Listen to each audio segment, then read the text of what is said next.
Cybercriminalité, intelligence artificielle ou encore big data, tous ces nouveaux mots sont aujourd'hui omniprésents dans nos quotidiens à tous, qu'on les comprenne ou pas d'ailleurs, avec l'apparition de tous les outils numériques, logiciels, applications, réseaux sociaux, programmes informatiques exécutés par nos ordinateurs, smartphones, tablettes. Presque tous les domaines sont aujourd'hui impactés d'une manière ou d'une autre depuis ce que l'on pourrait appeler l'avènement de l'ère numérique qui entraîne avec elle de nombreuses conséquences en termes de sécurité et personne n'y échappe, particuliers, entreprises ou même institutions publiques. Raison pour laquelle s'est tenu ces 2 derniers jours justement le congrès caribéen de la cybersécurité. Son objectif, mener une réflexion commune sur tous ces enjeux. Pour en parler, Pierre Fourel est notre invité ce matin. Bonjour. Bonjour. Et merci d'avoir accepté notre invitation. Pierre Fourel, vous êtes le cofondateur de l'agence Orphose Studio, mais aussi administrateur de French Tech Guyane. Vous avez participé donc au congrès d'hier et avant-hier. J'aimerais qu'on commence d'ailleurs en revenant par ce qui a été dit, ce qui s'est passé ces 2 derniers jours. Qu'est-ce que vous pensez, on va dire, de l'état actuel des connaissances ici en Guyane sur le numérique de manière générale, sans même parler que de la cybersécurité? Est-ce que vous avez l'impression, vous, dans votre domaine, que le niveau moyen, on va dire, de la connaissance numérique, il est suffisamment développé dans le grand public, mais aussi dans les entreprises, enfin toutes les personnes avec lesquelles vous êtes amenés finalement à discuter de tout ça? Alors, il y a plusieurs sujets en fait sur ces questions de numérique. Il y a les usages classiques du numérique, c'est-à-dire quand on utilise son téléphone portable, quand on utilise YouTube, quand on utilise les réseaux sociaux. Je pense que sur ces questions-là, il y a une vraie culture de l'utilisation de l'outil numérique. Comportement purement numérique finalement. Comportement purement numérique. En revanche, on a des thématiques qui sont des thématiques centrales, qui sont des thématiques importantes des domaines de l'informatique, tels que notamment l'intelligence artificielle ou encore la cybersécurité, ou encore la gestion informatisée des données, qui sont là, à mon avis, des domaines qui sont peu usités en Guyane, avec une connaissance assez floue de la part des acteurs, de la part des décideurs, de la part des entrepreneurs, mais également des utilisateurs lambda, de la population en général. Je ne suis pas certain que la Guyane soit moins sensibilisée à ces questions que d'autres territoires, puisque en réalité, ça reste quand même des domaines relativement confidentiels. Sur des thématiques telles que l'intelligence artificielle, on a vu un avènement ces 2 dernières années, avec notamment les modèles de langage qui ne sont que 5 à 10% de ce que peut présenter l'intelligence artificielle comme outil. Mais voilà, je pense effectivement qu'on a un retard sur des thématiques très spécifiques, pas plus que d'autres territoires. Ça reste important quand même d'acculturer la population sur ces questions. Ouais, c'est vrai qu'on a pris l'habitude de parler d'informatique, de numérique, de digital, comme si c'était une seule et même chose, alors qu'en fait ça correspond à énormément de connaissances, de pratiques. Il y a beaucoup de thématiques en fait, si on veut, qui découlent de tous ces mots-là. Exactement, il y a beaucoup de thématiques, beaucoup d'expertise, beaucoup de domaines extrêmement spécifiques de l'informatique. Chaque domaine forcément est interconnecté, c'est-à-dire qu'on utilise l'intelligence artificielle pour traiter de la data, on protège la data avec de la cybersécurité, mais ça reste quand même des domaines où on a des experts spécialistes qui ne maîtrisent pas forcément l'intégralité des domaines. Donc, vous-même, vous travaillez là-dedans. Est-ce que vous avez l'impression vous-même parfois de ne pas tout comprendre finalement quand on voit toutes ces innovations qui arrivent année après année, et de garder un regard un peu global finalement sur la situation? C'est tout à fait la situation dans laquelle je me trouvais durant ces 2 jours de congrès. J'ai pu mesurer finalement le retard de nos sociétés, de notre société spécifiquement sur les questions de cyber, et pourtant on est dans le monde informatique, pourtant on est dans l'innovation numérique, et aujourd'hui on se rend bien compte qu'il y a beaucoup à faire sur ces questions de cybersécurité, et ce type d'événement d'ailleurs est extrêmement important pour le territoire, pour pouvoir sensibiliser la population, les décideurs, parce que c'est important, je pense, que les décideurs comprennent bien la portée de cet acte numérique, parce que en fait, une administration qui est mise à mal, sa sécurité est mise à mal, sa cybersécurité est mise à mal. Oui, on l'a bien vu avec l'université de Guyane il y a quelques mois. Exactement, c'est une administration qui ne fonctionnera pas aussi bien qu'elle doit fonctionner, et les experts l'ont rappelé, pour une entreprise, c'est de l'argent. Chaque jour, chaque heure où l'entreprise est bloquée, où elle doit arrêter ses systèmes, c'est de l'argent qui ne rentre pas, c'est de l'argent qui est dépensé, et donc c'est de la croissance, c'est de la génération de valeur qui est mise à l'arrêt. Raison pour laquelle c'est aussi important d'organiser ce genre d'événement pour réunir un petit peu aussi autour d'une même table des acteurs publics, des acteurs privés. On a parfois l'impression que les choses sont un petit peu cloisonnées, alors que là, pour le coup, tout le monde est logé à la même enseigne. Exactement. En fait, l'utilisateur de l'outil informatique, de l'outil numérique, c'est effectivement le politique. C'est le chef d'entreprise, c'est la jeunesse du territoire, ce sont les enseignants, les fonctionnaires, et puis c'est la population dans son ensemble en fait. Donc je pense que, et je crois que c'est d'ailleurs très important, que tout le monde, sans exception, soit sensibilisé, soit formé aux usages du numérique, aux nouveaux usages du numérique, puisqu'on n'utilise plus l'outil numérique comme on l'utilisait il y a 5 ans. Et je dis bien comme on l'utilisait il y a 5 ans. Parce qu'en fait, ça va très très vite. Ouais, 5 ans dans ce domaine-là, ça peut sembler parfois une éternité. En fait, tellement de choses se passent en si peu de temps. Exactement. On va rentrer un petit peu dans le détail. Vous travaillez du coup dans la communication et le marketing. À quel point votre domaine il a été révolutionné par l'arrivée progressive du numérique depuis, on va dire, 5 ans, Pierre Fourel par exemple? C'est ça, en fait on a commencé effectivement par cette première brique qui est le marketing et la communication, puisqu'on accompagne les entreprises, les institutions à l'atteinte de leurs objectifs. On met en place des stratégies dites de growth hacking, donc comment est-ce qu'on hack la croissance, comment est-ce qu'on permet finalement aux structures de doubler leur croissance, d'atteindre leurs objectifs, que ce soit en termes de notoriété, de visibilité, de changement des comportements. Et c'est pour ça qu'on a 3 piliers essentiels que sont le neuromarketing, comprendre le fonctionnement psychologique, les dynamiques sociologiques des populations pour pouvoir les orienter, les influencer. Donc ça pour le coup, ça existe depuis longtemps, le neuromarketing. Ça existe depuis longtemps, mais c'est une matière, j'ai envie de dire, qui est mouvante également. C'est une matière qui est mouvante, il y a énormément de recherches, et ça en permanence, qui nous permettent effectivement d'améliorer les outils qu'on utilise, et ça fait appel à énormément de données. Donc notre deuxième pilier, c'est le big data, c'est comment est-ce que je peux vous connaître, comment est-ce que je peux connaître la société, le marché sur lequel j'évolue. Et puis enfin, pour traiter de grandes quantités de data, on a besoin d'outils intelligents. On doit en fait en Guyane faire beaucoup avec peu.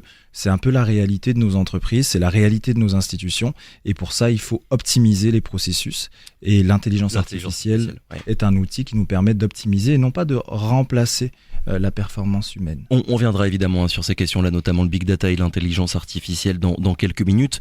D'abord, qui dit nouveaux outils dit aussi nouveaux métiers dans les administrations, dans les entreprises. Il y a un besoin aujourd'hui d'avoir des personnes qui savent de quoi elles parlent et qui ont de réelles capacités dans le numérique. On a parlé du grand public il y a quelques minutes. Maintenant, d'un point de vue professionnel et dans les entreprises, Pierre Fourel, est-ce qu'on dispose aujourd'hui, ici en Guyane, de suffisamment de personnes qui savent de quoi elles parlent et qui ont les capacités pour pouvoir répondre à toutes ces questions-là? C'est une vraie question. C'est une vraie question parce que on a beaucoup de domaines dans le domaine de l'intelligence artificielle, c'est-à-dire que vous avez des gens qui font du prompting, qui vont vous dire je fais de l'intelligence artificielle. Savoir interagir avec l'intelligence artificielle, est-ce que c'est faire de l'intelligence artificielle? Vous avez ceux qui implémentent des briques existantes dans des outils existants, qui vous diront je fais de l'intelligence artificielle. Vous en avez d'autres qui vous expliqueront comment digitaliser et comment rendre intelligents vos systèmes. Est-ce qu'ils font de l'intelligence artificielle? Donc c'est une définition qu'il faut que l'on travaille tous ensemble, mais c'est à un niveau international. C'est-à-dire que les experts aujourd'hui ne sont pas d'accord sur ces questions. Mais de toutes les façons, quelle que soit la thématique, quel que soit le sujet, c'est quelque chose effectivement qui est peu développé ici en Guyane, avec des expertises manquantes comme dans beaucoup de domaines et beaucoup de domaines de pointe. Et c'est pour ça qu'il faut valoriser l'import de compétences. Non pas l'externalisation du besoin, c'est-à-dire que je ne vais pas faire appel à quelqu'un d'extérieur pour développer mes outils. Je vais faire appel à quelqu'un d'extérieur pour former mes équipes et on va développer nos outils en local. Et ça, c'est extrêmement important pour pouvoir entretenir ces outils, pour pouvoir les monitorer, pour pouvoir les comprendre, pour pouvoir les posséder. Parce qu'on parlait tout à l'heure de data. Quand vous développez un outil d'intelligence artificielle, vous avez forcément une base en données. Et donc, il vaut mieux que vos données vous appartiennent plutôt que de les transmettre à une autre entité, une entité qui n'est pas présente sur le territoire, donc qui ne génère pas forcément de l'économie sur le territoire, qui n'investit pas sur le territoire, qui ne dépense pas l'argent qu'elle a gagné sur le territoire. C'est très important à mon avis et c'est essentiel, pas que dans le domaine de l'intelligence artificielle, que l'on puisse importer ces compétences. Et je crois d'ailleurs que la CTG avec la Splang ont porte ces dynamiques avec la stimulation de l'innovation en local, avec la structure notamment French Tech et toutes les structures qui gravitent autour de l'entrepreneuriat innovant. Je cite GDI, je cite Réseau Entreprendre. Ce sont des structures qui... il y en a de plus en plus qui apparaissent là, en ce moment en Guyane. Est-ce que c'est aussi ça finalement une partie de votre métier, Pierre Fourel? Vous parliez d'accompagnement des entreprises tout à l'heure, de recevoir un entrepreneur qui ne comprend peut-être rien à tout ce que vous êtes en train de nous dire depuis tout à l'heure et de lui dire ok, je vais essayer de vous expliquer en fait de quelle manière vous pourriez utiliser tous ces outils-là, parce que vous, tout seul, vous n'êtes peut-être même pas en capacité de savoir exactement qu'est-ce que vous pourriez faire. Exactement. Ouais. Exactement. Et on invite tous les entrepreneurs à venir discuter avec nous, à nous exposer leurs besoins, qu'on puisse identifier aussi quels sont les outils à utiliser, parce qu'il y a une multitude d'outils et se dire ok, qu'est-ce qui peut me servir? Comment est-ce que ça peut m'aider? C'est une question, et c'est une question qui est tout à fait légitime. Ouais, parce que est-ce qu'un des risques, c'est pas qu'on se retrouve peu à peu avec des personnes, des entreprises qui n'ont pas forcément les moyens de pouvoir s'intéresser à tout ça, parce que ça demande du temps, de l'argent, ça demande aussi des formations, et qui finiront dans un laps de temps assez court totalement déconnectés en fait des besoins et des pratiques? C'est un peu comme l'avènement du marketing et de la communication. Beaucoup d'entreprises ont pris du temps à se dire ok, il faut que je prenne un budget spécifique pour ces questions-là.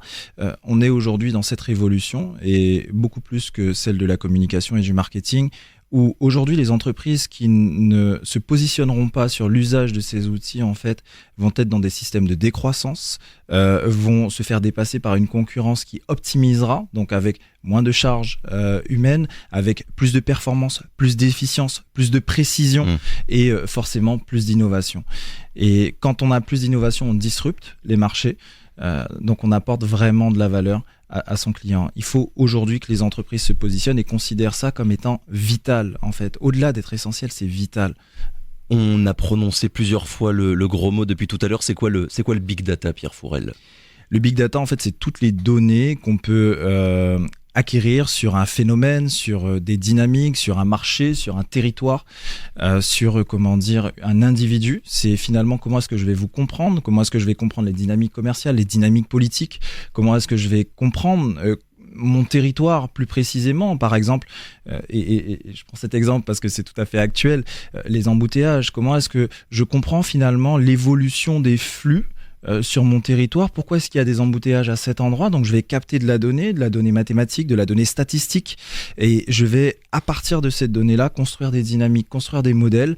Et si j'ai construit un modèle, si j'ai compris comment ça fonctionne, je peux l'optimiser. Je peux l'optimiser à l'aide de ces outils d'intelligence artificielle qui, et j'en profite pour le rappeler, peut-être qu'on va aborder le sujet plus tard, mais qui ne remplacent pas l'expertise humaine. Et c'est ce que je disais hier, en fait, on est dans une société de la création. L'idée, c'est de pas savoir, l'idée n'est plus de savoir que 1 + 1 font 2. L'idée, en fait, c'est de savoir ce que l'on fait de ce 2. Et aujourd'hui, c'est vraiment ça, l'intelligence artificielle. Beaucoup, par exemple, demandent à ChatGPT de rédiger une lettre de motivation. Je ne crois pas que ce soit la bonne utilisation, parce qu'on va sur une stagnation de la connaissance si on l'utilise comme ça. En revanche, on peut demander à ChatGPT de challenger sa lettre de motivation. Donc on la rédige, on fait l'effort intellectuel, l'effort cérébral de rédiger sa lettre de motivation, de formuler ses phrases de la meilleure façon, et on demande à ChatGPT de nous challenger sur cette lettre de motivation. Quelles sont les failles? Pourquoi est-ce que ce sont des failles? Pose-moi des questions, qui me mettent en difficulté. Comment est-ce que vis-à-vis d'un employeur, je peux être performant? Comment est-ce que je peux disrupter en fait mon entretien d'embauche? Et ça, c'est super important. Et pour moi, ça, c'est une utilisation saine de l'intelligence artificielle. Elle ne doit pas remplacer la compétence de l'humain. Il y a une vraie peur aujourd'hui justement que l'intelligence artificielle, et on y reviendra dans quelques minutes là encore, mais remplace les humains à terme, avec ce débat dont vous avez commencé à parler, entre d'un côté ceux qui disent non, ça va nous servir, ça va nous aider, ça va nous optimiser, et de l'autre, toutes les autres personnes qui disent à terme il y a quand même un risque que des emplois par exemple disparaissent parce qu'ils pourront être remplacés par de l'intelligence artificielle. C'est une révolution, une révolution industrielle, l'intelligence artificielle. C'est comme ça qu'il faut la voir, absolument. Quand le tracteur a remplacé le cheval, en fait, évidemment, les gars qui éduquer les chevaux à tirer des charrues, se sont posé la question de savoir ce qu'il allait advenir de leur profession. C'est un peu pareil aujourd'hui avec l'intelligence artificielle. Et pourtant, les agriculteurs, ils sont toujours là. Oui. Parce qu'on a besoin de ces humains qui ont de l'empathie, qui ont de la créativité, qui ont de la sensibilité. La machine, aujourd'hui, est dans l'impossibilité de ressentir. Et en fait, pour être créatif, vous avez besoin de ressentir. Et c'est pour ça que je parlais de société de création.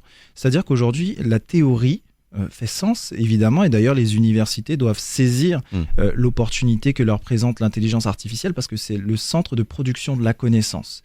Et si on arrête aujourd'hui de produire de la connaissance, en fait, on va arriver sur cette stagnation de la connaissance à l'échelle planétaire, et c'est absolument dangereux pour nos sociétés. Mais si on continue à créer, si on continue finalement à sortir des cadres, si on continue à penser hors de ce qui existe, au-delà de ce qui existe, l'humain a tout à fait sa place. Et puis certains emplois qui seront supprimés, parce qu'évidemment à toute révolution industrielle il y a des transitions sociétales qui se font, et vous aurez des emplois qui vont disparaître, des emplois qui vont apparaître. Le métier de prompteur, et aujourd'hui les prompteurs sont plutôt bien payés, vous n'avez pas besoin de formation pour ça, vous avez juste besoin de comprendre comment est-ce que la machine elle vous comprend. C'est un nouveau métier. Ouais. C'est un nouveau métier. Rien que dans le domaine de l'art, par exemple, pour continuer ce que vous commencez à dire, au final, on voit tout ce qu'aujourd'hui l'intelligence artificielle est capable de faire en termes d'images génératives, comme on dit. Mais pour autant, l'IA ne fait que reproduire des choses qui artistiquement existent déjà. Elle n'imaginera pas finalement une nouvelle manière de dessiner ou de faire de l'art. Donc ça correspond un petit peu à ce que vous disiez, même dans ce domaine-là qui est quand même assez exceptionnel. Exactement. Et je discutais avec un graphiste, et d'ailleurs, c'est comme ça que j'incite mes équipes à travailler. En fait, c'est une source d'inspiration extraordinaire. Ouais. L'intelligence artificielle générative, c'est dire à l'intelligence, fais des associations auxquelles on n'aurait jamais pensé, et c'est à vous ensuite, à partir de ces itérations, parce que c'est ça en fait l'intérêt de ces grands modèles de génération.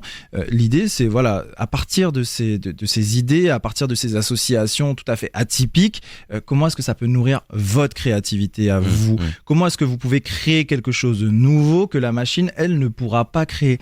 Et c'est ce que j'ai envie de dire, quand hier les divergents, les originaux étaient condamnés, on disait bon, ces gens sont bizarres, il faut les mettre de côté.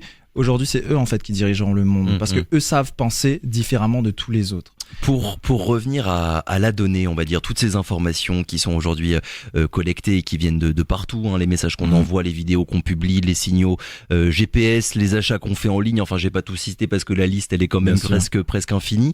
Comment est-ce que vous faites-vous dans votre domaine pour analyser toutes ces données, Pierre Fourel, et en quoi elle constitue une mine d'informations qui peut véritablement changer les choses quand vous êtes amené à accompagner une entreprise, par exemple? Alors, ce qui est essentiel dans la compréhension des données, ce sont les corrélations qu'on peut faire. C'est comment est-ce que finalement on peut corréler des données météorologiques avec des données de santé. Ouais. Comment est-ce qu'on peut corréler une comptabilité avec une tendance politique. Comment est-ce qu'on peut corréler finalement une période de l'année à des fonctionnements ou des comportements. Et en fait, c'est ça dans l'étude de la donnée qui est importante. C'est finalement, ok, je peux établir des tendances dans un domaine, donc je peux établir des tendances comptables de mon entreprise, mais finalement, quand je commence à associer ces tendances comptables à d'autres tendances, je vois des dynamiques qui se présentent à moi. Et je me dis, ok, comment maintenant je peux exploiter ces dynamiques-là pour optimiser mon activité, pour améliorer la valeur finalement que j'apporte à ma cible. Et ça, on parle effectivement de valeur économique, mais il y a de la valeur sociale. Parce qu'on peut le faire aussi pour les institutions. C'est-à-dire qu'une institution qui connaît sa population, qui sait comment est-ce qu'elle se porte psychologiquement, physiquement, finalement, comment est-ce qu'elle se déplace, comment est-ce qu'elle consomme, pourquoi est-ce qu'elle consomme comme ça, à quel moment finalement est-ce qu'elle a ce type de comportement, à quoi est-ce qu'on peut corréler ça, de quelle façon finalement est-ce qu'on peut nourrir la donnée et obtenir les dynamiques qui nous sont nécessaires pour piloter les stratégies. Pour que tout le monde visualise bien ce que vous êtes en train de nous dire, Pierre Fourel, cette donnée concrètement, vous la récoltez où finalement ? La question de la récolte de la donnée est un sujet central également, parce que c'est peut-être notre plus grosse difficulté ici en Guyane. Les canaux d'acquisition sont manquants ou n'existent Absolument pas.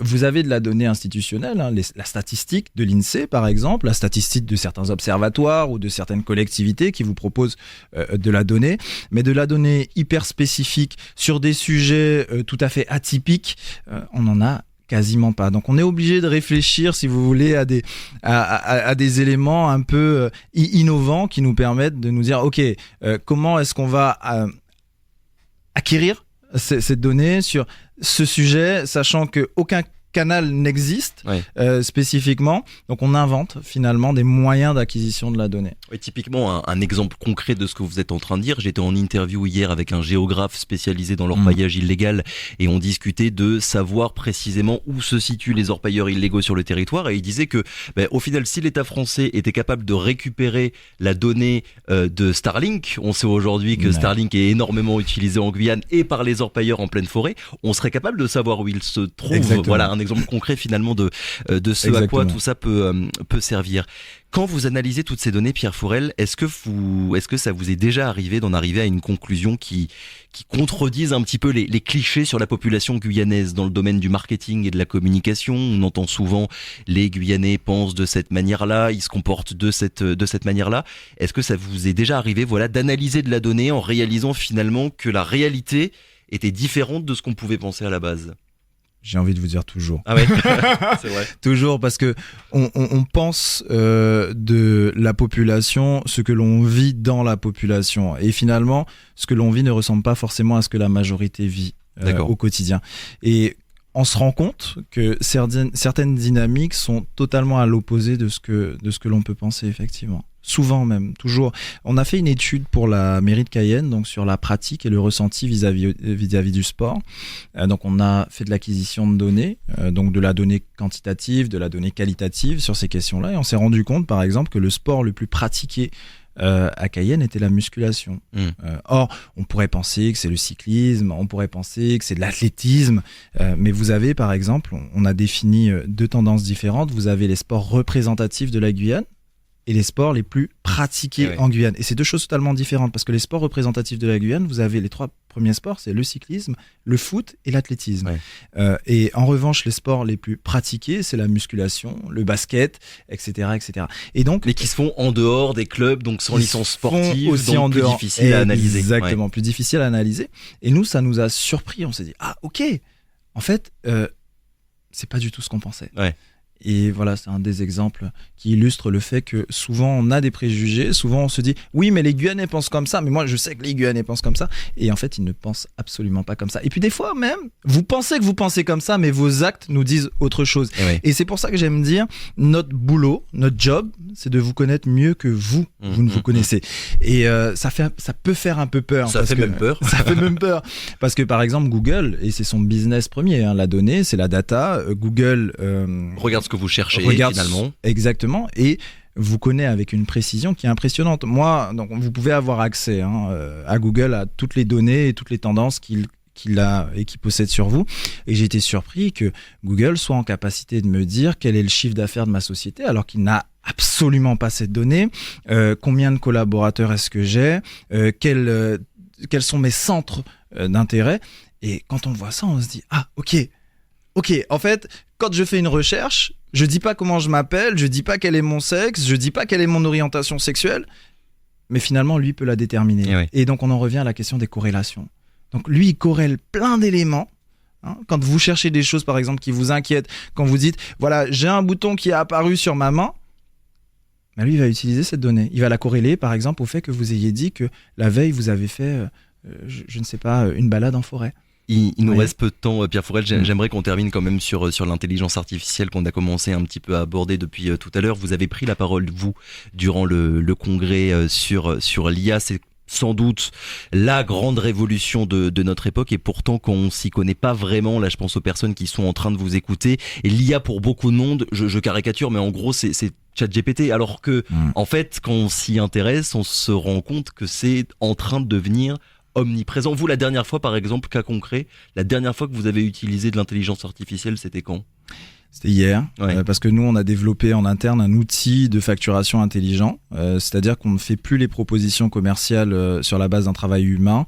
On prend la commande du client, on l'intègre dans notre outil, Et ça nous propose une tarification sur la base des éléments de notre structure, sur nos méthodologies de tarification, et ça nous fait gagner. Quand on passait 3 heures à faire une proposition commerciale, aujourd'hui on en passe 10 à 15 minutes, parce qu'évidemment on corrige certaines choses, on améliore ou on précise un certain nombre d'éléments, mais effectivement hier on a utilisé l'intelligence artificielle sur ces questions. Et je crois effectivement qu'il faut bien rappeler que l'intelligence artificielle n'est pas apparue il y a 2 ans avec ChatGPT. ChatGPT, c'est un des éléments parmi tous les éléments qui existent sur l'intelligence artificielle. On utilise l'intelligence artificielle en agriculture, on utilise l'intelligence artificielle pour le diagnostic précoce de certains cancers, et aujourd'hui il fonctionne mieux que l'analyse par un médecin. Donc c'est un outil support finalement. On utilise l'intelligence artificielle pour la sécurité, et d'ailleurs on a remporté un marché auprès de la Splunk, puisque c'est une dynamique, la CTG, la Splunk se positionne sur l'intelligence artificielle, parce que bien compris, je pense que c'est une technologie actuelle, et puis c'est une technologie d'avenir qu'il faut se positionner maintenant donc on a obtenu un marché sur la réalisation d'une étude pour le déploiement finalement d'outils qui permettent d'améliorer la sécurité des biens et des personnes sur le territoire. Donc, ou même dans certaines applications, vous parliez de circulation tout à l'heure, aujourd'hui quand on prend Google Maps pour obtenir un itinéraire, il y a de l'intelligence artificielle et ça depuis des dizaines d'années. Dernière question, est-ce qu'on peut dire aujourd'hui finalement qu'il se passe avec l'IA pour les entreprises, on va rester uniquement là-dessus, ce qui s'est passé il y a une vingtaine d'années avec le numérique et l'apparition des ordinateurs, tout le monde a été obligé de s'y mettre d'une manière ou d'une autre, ce sera la même chose d'après vous avec l'intelligence artificielle? Absolument. Et c'est ce que je vous disais en début d'intervention, c'est que ceux qui ne s'y mettront pas aujourd'hui seront dépassés par la concurrence. Un conseil à donner d'ailleurs pour des entreprises peut-être qui vous écoutent et qui se sentent un peu perdues dans tout ça? Ne demandez pas à l'intelligence artificielle de faire à votre place, demandez-lui de vous aider, ça c'est la première chose. Informez-vous et essayez de comprendre comment est-ce que ça fonctionne. Pierre Forel, merci beaucoup d'avoir été avec nous ce matin. Je le rappelle, donc cofondateur de l'agence Orphose Studio. Merci d'avoir été avec nous ce matin. Très bonne journée. Merci, bonne journée. À bientôt.